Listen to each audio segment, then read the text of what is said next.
In order to clean and service a pentair water Intellichlor salt cell, you will need the following: a water source and a coupling to hold the salt cell, and of course muriatic acid. First things first, be sure to turn off all the breakers to the electrical equipment before you clean the salt cell.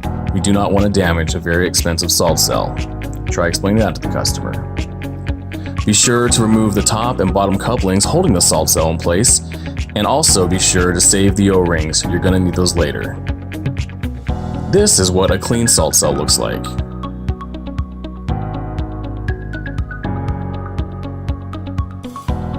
This is what a dirty salt cell looks like. A lot of calcium and salt. Looks like toothpaste.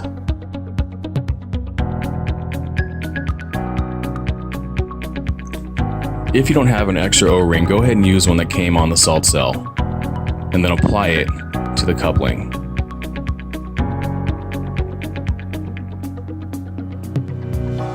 Then you can put the coupling at one end of the salt cell. Make sure it's not too tight, make it nice and snug, because you don't want any leaks while you're putting the acid and water in it. And be sure to stand it straight up so you don't have any spills.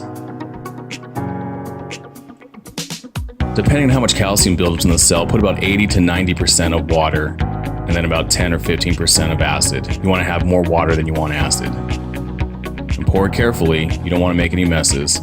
Acid can go right through wires, pipes, and make messes on the concrete.